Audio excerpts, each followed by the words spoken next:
Hai, halo, hai hai. Hello everyone, welcome back to Host Family Channel with me Harry. Apa kabar? Semoga kalian tetap selalu sehat ya.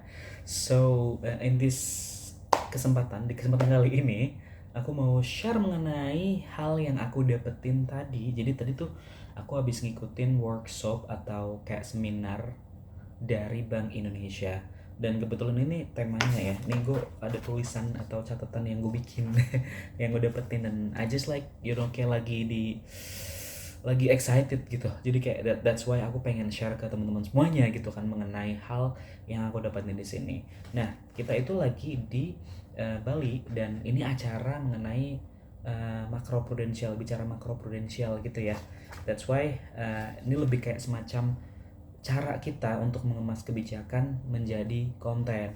Kalau kita ngomongin hal-hal yang serius gitu ya, itu kan kalau kita ngomongnya serius juga itu kan nggak seru ya. Kayak kalian nih teman-teman semuanya ngedengerin terus kayak boring, terlalu serius gitu kan. That's why ini tuh ngobrolin tentang hal-hal yang serius tapi kita dikemas dengan gimana ya, simple gitu tapi tetap masuk gitu kan, ngena. Karena kalau kita lagi ngobrol sama let's say ya masyarakat awam gitu ya, yang nggak ngerti mengenai kebijakan-kebijakan atau mengenai istilah-istilah di ekonomi misalnya, itu kan kayak apa sih, ngomong apa sih, nggak ngerti. That's why kita harus sebagai content creator katanya harus bikin atau mengemas hal itu tuh kayak yang sesimpel mungkin tapi bisa dipahami gitu nggak sih.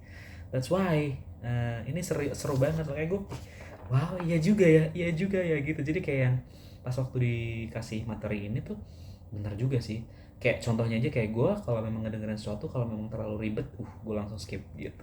Apa aja nih yang gue dapetin gitu ya dari apa sih namanya tadi, dari workshop tadi. Jadi ketika memang kita mau ngomongin apapun itu memang kita harus pahami nih, ya kan, pahami katanya tuh kita harus pahami dulu nih apa yang kita mau omongin. Kayak sekarang nih gue paham dong, gue mau nge-share ini walaupun memang gue bawa contekan yang bener-bener masih fresh from the oven gitu, yang baru udah gue dapetin gitu kan. Terus ya for sure kita ya harus riset, ya nggak sih, bener juga dong kalau misalnya kita mau ngomongin misalnya mengenai tadi kebijakan pemerintah makroprudensial. Nah, kita tuh harus riset dulu. Kita memang ada buku panduan, misalnya ada PDF dari Bank Indonesia, ada podcast dari Bank Indonesia. Jadi kita harus riset dulu nih, nggak cuma satu sumber tulisan misalnya, atau mungkin sekarang kan banyak podcast, YouTube, dan banyak sumber lain. Kita harus riset.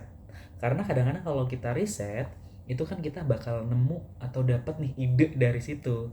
Bukannya kita nyontek tapi kayak ATM gitu ya bahasa kalau dulu tuh, kayak amati tiru modifikasi kayak gitu. Terus di sini apa namanya, kita juga harus ada yang namanya detail dalam arti gue ngomongin kebijakan makroprudensial yang secara menyeluruh, tapi nggak yang apa sih bahasanya tuh, detail ke dalam gitu loh, kayak spesifik gue mau ngomongin apanya gitu.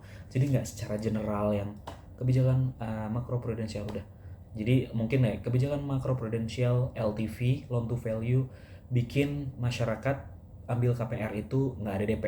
Otomatis kan kita yang sebagai pendengar atau sebagai pembaca gitu ya, seneng atau kepo gitu kan, apa sih maksudnya, karena kita langsung spesifik gitu katanya. Jadi ini bisa diberlakukan untuk semuanya ya, maksudnya kayak konten mungkin di YouTube atau konten menulis blog dan sebagainya seperti itu. Terus katanya tuh memang harus pendalaman materi ya, it's not katanya ya, memang benar ya, kita harus mendalami tadi. Selain kita cari referensi terkait, kita juga harus mendalami materi yang akan kita bahas atau pembahasan podcast YouTube apa yang kita mau sampaikan kayak gitu. Terus ya kita memang harus fokus ke isu yang tadi kita bahas gitu, isu-isu tertentu yang memang kita mau jadiin apa ya, intinya mau ditekanin gitu untuk disampaikan. Terus juga ya pasti sometimes ketika memang kita ngobrol terus kayak ngobrol doang kan kayaknya agak kurang gitu kan, harus ada yang narasumber juga gitu yang untuk meyakinkan. Kayak tadi kan gue dapet apa workshop ini dari Mas siapa tuh namanya, Elba Damhuri ya, dia tuh seorang jurnalis jadi senior gitu kan. That's why it's kind of like exciting sih tadi, kayak excited buat buat ngikutin gitu. Jadi itu sih yang aku mau share ke teman-teman semuanya. It's kind of basic tapi ya memang benar gitu. ketika kita menyampaikan dengan benar, ketika memang kita menyampaikan dengan baik, ya emang ya benar. Dan akhirnya gue kepikiran sebenarnya hal yang ini gue juga tahu kali gitu, tapi ya ketika memang kita nggak di reminder lagi, ketika memang kita yang asal hajar aja, ya mungkin bisa, tapi ketika memang kita udah terstruktur, itu akan jauh lebih baik kayak gitu sih. Jadi intinya fokus pada bahasa yang simple, karena kan penyampaian orang kan ya intinya how to say, intinya kita harus menyampaikan hal-hal yang lebih simple tapi mudah dipahami kayak gitu sih guys. Nah terus tambahan lagi nih, ketika memang kita bikin tulisan, entah itu tulisan yang artikel, podcast gitu ya, atau YouTube juga bisa, itu memang katanya harus ada kayak pengantar tuh, nggak usah banyak-banyak, let's say 1 sampai dengan 3 paragraf, that's paragraf pendek gitu ya, that's all gitu. Terus habis itu isinya tuh yang lebih banyak, nanti tuh ada kayak inti tulisan, terus ada kayak apanya, mengapa, atau kenapa gitu ya, bagaimana gitu sih. Terus kita juga harus kasih kayak point of view juga gitu di narasi atau tulisan kita atau di podcast kita. Terus ya udah, abis itu nanti kita ada kesimpulan atau penutup yang mana juga nggak terlalu banyak, 1 sampai dengan 3 paragraf kayak gitu. Ih seru sih, bener deh, ini gue nyontek ya guys karena memang ini fresh from the oven yang tadi aku bilang kayak gitu. Jadi intinya ketika memang, katanya gini, intinya adalah ketika memang kita mau ngebahas apapun di sosmed itu kita harus spesifik, jadi nggak general. Itu yang bakal bisa bikin kita semuanya itu bisa outstanding. Dan satu lagi, ketika kita mau outstanding dan bisa dibilang kayak subscribernya banyak, penulisnya banyak, terus SEO-nya naik gitu kan, ya kita harus ada konsistensi.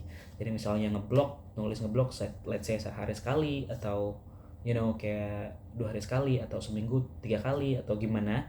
Terus YouTube juga sama ya kan, kalian juga pasti sudah paham kan, ini kan udah banyak banget orang yang bahas, tapi memang it's true that Google itu bakal nanti algoritmanya itu katanya sekarang tuh lebih yang ke konsistensi, bukan yang clickbait yang kayak, ya sekarang masih banyak sih ya clickbait gitu kan gitu guys. Jadi that's why dari situ aku terinspirasi untuk mulai lagi untuk ngevlog ya kan. This is like daging sih. Jadi abis ini gue juga bakal ada lanjutan lagi workshop mengenai podcast. Jadi later on I will also share you guys apa-apa aja yang aku dapetin. Oke? Jadi untuk sekarang cukup ini dulu ya kan, untuk yang first time. Nextnya aku akan share ke teman-teman semuanya. Thank you udah mau dengerin. Bye.